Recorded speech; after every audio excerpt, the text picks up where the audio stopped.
जब तक आवेंगे नहीं मंसूरी बगल में हमें बैठेंगे नहीं, तब तक कैसे कार्यक्रम का ये होगा। नमस्कार, मैं हूं आकाश मिश्रा। आप देख रहे हैं मेरा गांव मेरी धरोहर न्यूज़ चैनल। इस वक्त हम पहुंचे हैं मधुबनी ज़िला के खजौली प्रखंड अंतर्गत तारापट्टी गांव में, और जहां हम पहुंचे हैं यहाँ आप देख सकते हैं हमारे पीछे गुलाब विष्णु नर्सिंग महाविद्यालय, गुलाब विष्णु नर्सिंग महाविद्यालय का उद्घाटन समारोह है। और उद्घाटन समारोह पे हमारे पीछे आप देख सकते हैं बिहार सरकार मंत्री उद्योग विभाग के हैं, जो आज उद्घाटन समारोह पे इनके कर कमलों से यहाँ उद्घाटन होना है। जो यहाँ के डायरेक्टर है का सोच था, जब उन्होंने पूरा इस एरिया में भ्रमण किया, उन्होंने देखा कि निर्धन परिवार, जो मध्यम वर्गीय परिवार हैं, वो हायर एजुकेशन के लिए अगर उसको मेडिकल फील्ड में जाना है तो बाहर उन्होंने देखा कि उनके पास, निर्धन परिवार के पास, मिडिल क्लास फैमिली के पास गोल होने के बाद भी कहीं ना कहीं उनका फैमिली बैकग्राउंड, इकोनॉमिकल जो इश्यूज आता है, जिस वजह से वो हायर गोल के पास नहीं जा पाते थे। इस वजह से उन्होंने यहाँ पर आप देख सकते हैं गुलाब नर्सिंग महाविद्यालय यहाँ आज उद्घाटन है, और इस विद्यालय की यहाँ पे उन्होंने नींव इसी सोच के साथ रखा। और उनका मानना है कि अगर बच्चे शिक्षित होंगे तो निश्चित तौर पर समाज, गांव शिक्षित होगा, और आदर्श गांव यदि होता है और समाज अगर शिक्षित होगा तो निश्चित तौर पर राष्ट्र का विकास होगा, देश अच्छा होगा, देश सुसभ्य होगा, सुसंस्कृत होगा। और इसी सोच के साथ, इसी विश्वास के साथ उन्होंने हमारे पीछे आप देख सकते हैं इतना बड़ा महाविद्यालय जो गुलाब विष्णु महाविद्यालय, ये जो आपको देख सकते हैं, ये एक तरह से यहाँ पर आप बोल सकते हैं कि एक बेहतर प्लेटफॉर्म साबित हो सकता है, और ये बहुत ही सुंदर और सराहनीय पहल कहा जा सकता है। खजौली के तारापट्टी जैसे सुदूर जगह पे इतना सुंदर महाविद्यालय का यहाँ पर जो है उद्घाटन समारोह, यहाँ पर आप लोग उपस्थित थे, क्या कहना चाहेंगे इतना सुंदर पहल पे? देखा जाए, ये इंस्टीट्यूशन के माध्यम से पूरे दुनिया जानता है कि बिहार के लोग बेंगलोर चले गए थे। मुझे नहीं कहना चाहिए क्यों गए थे। उस समय जो फर्स्ट फेज में आज से 40 साल पहले गए थे, उससे पहले का हिस्ट्री ये है कि पटना में जो कोचिंग इंस्टीट्यूट वगैरह हुआ करता था, पटना यूनिवर्सिटी के सामने, साइंस कॉलेज के सामने, वो उसका नाम सब याद है हम लोग को। और उस समय पूरे देश के जन्मदाता अगर कोई कोचिंग इंस्टीट्यूट का था तो पटना के टीचर थे। उस समय के लोग थे डॉक्टर बिकन भगत, उस समय के लोग थे जो विदेश में रहे। लेकिन हम लोग उस इंस्टीट्यूशन को आगे नहीं बढ़ा पाए। हम लोग क्या, उस समय भी मेडिकल कॉलेज खुलने के लिए तैयार हुआ, इंजीनियरिंग कॉलेज के लिए दरभंगा में भी मेडिकल स्टार्ट हुआ, लेकिन हम लोग बढ़ा नहीं पाए। ये क्यों है, ये कारण मैं बताने नहीं जा रहा हूँ। मैं ये बता रहा हूँ कि अगर बेंगलोर 0 लेवल से आगे बढ़ सकता है, जहाँ हमारे अब सेकंड जनरेशन बेटा बेटी वहाँ पढ़ने के बाद बिहार नहीं लौटना चाहते हैं, वो चाहते हैं कि वहीं के माहौल में रह जाए। ये परिस्थिति है। पुणे भी वही ढंग से डेवलप हुआ, लेकिन हम बिहार के प्रति अगर बिहारीपन उस ढंग से लाते तो हमारा भी बिहार उसी श्रेणी में रहता। अब रह गया कि सारे लोग यहाँ पर हैं, हमारे माननीय मंत्री जी भी हैं, हमारे सारे माननीय विधायक भी हैं, मेयर भी हैं, सबको है। सब लोग प्रण ले रहे हैं कि मधुबनी को आगे बढ़ाने के लिए दृढ़ संकल्प लेना पड़ेगा। और आज जिस ढंग से इस माने नर्सिंग महाविद्यालय एन का उद्घाटन हुआ, नेचुरल है कि इससे आगे बढ़ करके हम लोग मेडिकल कॉलेज की स्थापना तक के लिए यहाँ हम लोगों ने आग्रह किया है कि 30 एकड़, 35 एकड़, 40 एकड़ बनावट बना करके, ताकि सुदूर देहात से एक नया वातावरण बने, और पूरे जिला नहीं अपितु पूरे बिहार में ये अपने आप में एक ऑटोनोमस यूनिवर्सिटी की तरफ से जाना जाए। या हम लोग सरकार तो दे रहे हैं, तुरंत स्टार्ट किए हैं तो मिला है, और आगे भी सब सारे मंत्री, सारे विधायक ये कर रहे हैं कि अब आप जो भी काम करिएगा हम लोग सबको मिल करके और आपको जल्द से जल्द काम कराने का प्रयास करेंगे।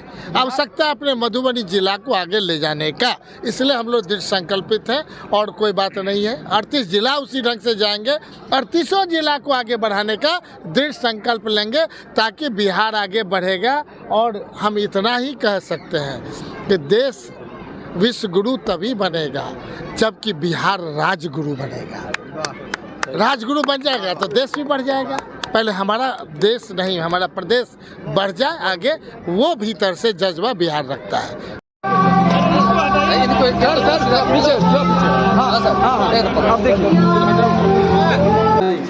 हाँ, अभी से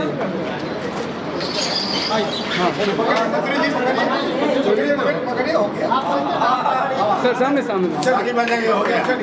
दूर देहात में जो भी महाविद्यालय यहाँ खुला है उसके विषय में क्या कहना चाहेंगे? देखिए, मैं आपको और आपके चैनल को मैं धन्यवाद देता हूँ, और मैं रविंदर बाबू को भी मैंने धन्यवाद दिया है मंच से।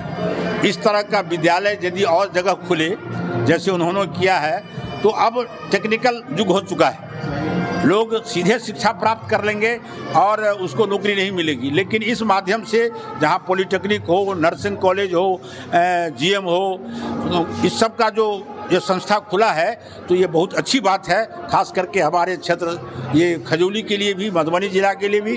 और ऐसे लोगों को मैं बधाई देता हूँ, खास करके विष्णु बाबू को मैं बधाई देता हूँ जो आपने बहुत अच्छा काम किया है और उससे गरीब को बहुत ज़्यादा लाभ मिलेगा। डॉक्टर रामप्रीत पासवान, पूर्व मंत्री, बिहार सरकार।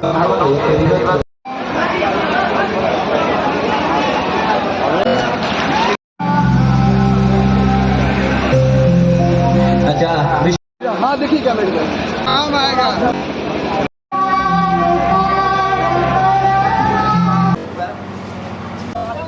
मेरा बचपन से सामाजिक गतिविधि रहा है। मैं जब सचिवालय सेवा में भी था तो वहाँ प्यून हो, कोई भी हो, उसके लिए हम बहुत कुछ करते थे। जब हम सेवानिवृत्त होकर के आए तो एक परंपरा बन गया है कि जो बाल बच्चा पढ़ता है उसको है क्या, कहीं शहर में 1 कट्ठा ज़मीन हो जाए, कहीं बढ़िया मकान हो जाए, टीवी हो जाए, एसी हो जाए। मेरा जीवन इससे अलग है। हमारे पिताजी यहाँ के ज़मींदार थे, हम लोगों को लोहट मिल से पैसा मिलता था। हमारी माँ उस ज़माने की मिडिल थी। हमारे पिताजी हमारे फॉर्म भरने के लिए, आईएससी के फॉर्म भरने के लिए पेमेंट नहीं किया था लोहट मिल, वो गए लोहट मिल से पैसा लेकर आए, माल ट्रेन पर चढ़ गए, और जब माल ट्रेन मधुबनी में नहीं रुका तो सिग्नल के नज़दीक वो कूद गए। उतने बड़े मालिक, उनका ये पूरा छिला गया था। हम उसके बेटा। आप यकीन मानिए कि समाज को देखने के बाद लगता है सारे लोग, सारे पॉलिटिकल पार्टियां जो है अपने अपने ढंग से चलाता है, लेकिन मैं उससे हट कर करके एक ही उद्देश्य ले। आप ये मामूली बात समझते हैं कि हमारी बेटियां यह तक नहीं जानती है कि हाइजीनिक का क्या अर्थ होता है, और इसी सोच को लेकर के ये काम तो मैं पटना में भी कर सकता था, दिल्ली कर सकता था, अगर यदि मुझे वो लालसा होता। और इस रिमोट, खास करके बाबूबरही, खजौली और कलवाही जैसे रिमोट एरिया, जिसको आप कह सकते हैं आदिवासी बेल्ट है, में शिक्षा का अलग लेकर के आए। अगर समाज शिक्षित नहीं होगा तो स्वस्थ नहीं होगा। आप अंदाज कीजिए, एक मजदूर का बेटा, बाल बच्चा क्यों कुपोषण का शिकार होता है? उसके पास न शिक्षा है, न स्वास्थ्य है, न धन है। और मैं इसी तीनों चीज़ के लिए, आज आपने देखा होगा मेरे अभिभाषण में भी कि मैंने यही कहा है कि मेरी सोच और आपकी तत्परता, अगर ये दोनों मिल गया तो हमारी बच्चियां कम से कम अपने पैर पर खड़ा हुआ। अब कल्पना कीजिए, एएनएम कर लिया, सरकारी नौकरी हो गई। हम सरकारी नौकरी पर ज़्यादा भरोसा नहीं करते हैं, लेकिन अगर वो कहीं प्राइवेट हॉस्पिटल में, कहीं नर्सिंग होम में काम करेगी तो निश्चित रूप से उसको इतना पैसा मिलेगा कि अपने बच्चे को पढ़ा लिखा करके भरण पोषण कर सके। मेरा मुख्य उद्देश्य यही है कि इलाके में यह हो कि शिक्षा को लेकर के कोई व्यक्ति आया है और पैसा के अभाव में बच्चा मेरा नहीं पढ़ पाएगा, इसमें हम विश्वास नहीं करें। आप यकीन नहीं मानिएगा, मैं कुछ ऐसे बच्चियों का एडमिशन लिया हूं जिनके पिताजी दिहाड़ी मजदूरी करता है, उसको जयनगर जाने के लिए पैसा नहीं है, मधुबनी जाने के लिए नहीं है। उन बच्चियों का एडमिशन मैं 5 से 10 हज़ार लेकर करके एएनएम में नाम लिखाया। जेन्युइन फी बिहार सरकार का जो है लगभग 50 हज़ार 1 साल का है, लेकिन चूँकि इंफ्रास्ट्रक्चर में ज़्यादा प्राइवेट में पैसा लगता है तो मैं पूरे बिहार से सबसे कम फ़ी रखा हूँ। 40 से 1.5 लाख रुपए के बीच में, मैंने 60 के बीच में फीस रखा है। उसमें भी मैंने कर दिया क्योंकि ये गरीब बेल्ट है, एक बार में कोई पेरेंट्स पैसा नहीं दे सकता है। हमारे यहाँ बच्चियाँ 25 हज़ार 20 हज़ार लेके आया, एडमिशन लिया है, क्लास चल रहा है। अब कहिएगा कि और क्या क्या है। हमने स्पष्ट कर दिया कि हमारे बच्चियों को जो ड्रेस होगा हम देंगे। आप अंदाज कर लीजिए, सरकारी रेट से भी कम में पढ़ाएं। हमारे बच्चियों को प्रैक्टिकल करने के लिए आप देख रहे हैं गुलाब विष्णु नर्सिंग महाविद्यालय का बस आ चुका है। 1 रुपया नहीं देना है, यहाँ से मधुबनी जाएगा, ट्रेनिंग करके आएगा। हमारी बच्चियों को सेमिनार का पैसा नहीं देना है।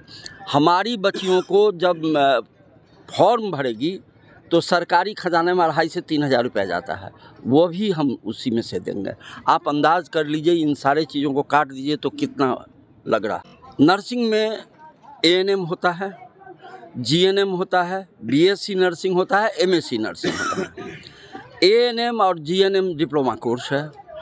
तो ANM में क्रेडिट कार्ड की फैसिलिटीज़ नहीं है, इसीलिए फीस कम रखा गया है, सरकार भी इसीलिए रखा है। GNM से लेकर के एंड एबव तक के लिए आपको क्रेडिट कार्ड की फैसिलिटीज़ है। जब मेरा GNM शुरू होगा, BSc होगा, तो हमारी बच्चियां आएगी एडमिशन हम क्रेडिट कार्ड से लेंगे। आपको स्पष्ट लोगों को ये भ्रम तोड़ दें कि ANM के लिए कोई क्रेडिट कार्ड की व्यवस्था नहीं है। क्रेडिट कार्ड उसका इंस्टीट्यूशन है, जैसे भी उसको पढ़ा सके। मैं तो यहाँ तक बाप माँ को कहा है कि फ़ी तुम्हारे पास नहीं है, तुम 1 बार में, 2 बार में, 4 बार में, 5 बार में, 8 बार में, 10 बार में, 12 बार में, परीक्षा होने दिन तक तुम फीस जमा कर सकते हो।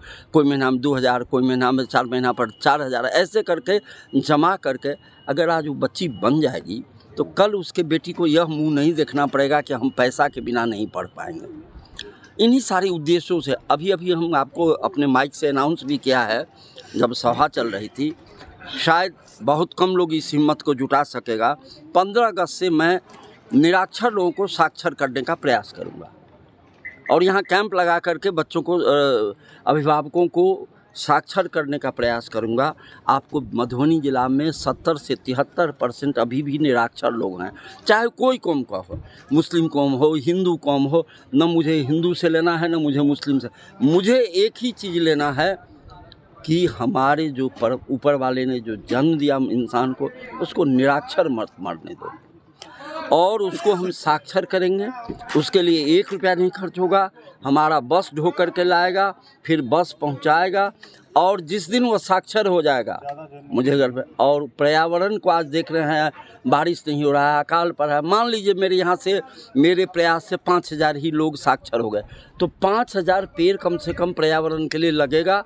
और पर्यावरण को के लिए मैंने कहा है कि गुरु दक्षिणा में 1-1 पेड़ आप लोग लगा दीजिए।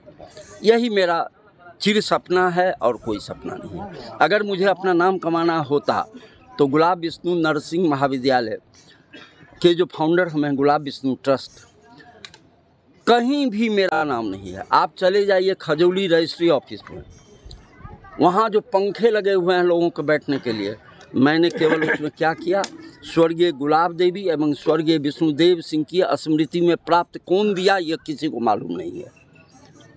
मैं यही सब करना। अभी एक बौका था यहाँ पर, अभी एक रामप्रीत मंडल है, कैंसर से जूझ रहा था, दिल्ली में भी इलाज कराया था, नहीं ठीक हुआ। आए तो लोग कहा मर जाएगा, पानी भी उसके गला से नहीं जा रहा था, बोली नहीं। मैंने उसको उठा के पटना ले गया। जो 1 लाख का एक्सरे था मेरे नाम पर 24,000 में हुआ। आज वह आदमी 4 रोटी खा रहा है, टल रहा है, बोला। ऐसे कई लोगों को मैंने किया है, कई लोगों का। और मेरा काम ही है सेवा करना, क्योंकि हम भी मिट्टी में मिलेंगे। जिस दिन वो लोग दस्तखत करेगा तो कम से कम हम याद तो आएंगे। यदि मेरी बच्ची को जिस दिन उसके बच्चे को कौड़ा जाएगा, किताब मिलेगा, तो हम तो याद आएंगे। जाना तो सबको है। इन्हीं उद्देश्यों से हम यहाँ आए हैं, इतना रिमोट बेल्ट में। नहीं तो मैं भी पटना में, दिल्ली में, मुंबई में कर सकते थे। बहुत कम लोग सेवा के बाद, बड़े पद से सेवानिवृत्त होने के बाद गांव आता है। ये मेरा कहावत है, जननी जन्मभूमिश्च स्वर्गादीप गरीयसी। मातृभूमि जो होता है वह स्वर्ग से भी सुंदर है, और उसी जननी जन्मभूमि के लिए हम यहाँ आए हैं और मेरा प्रयास है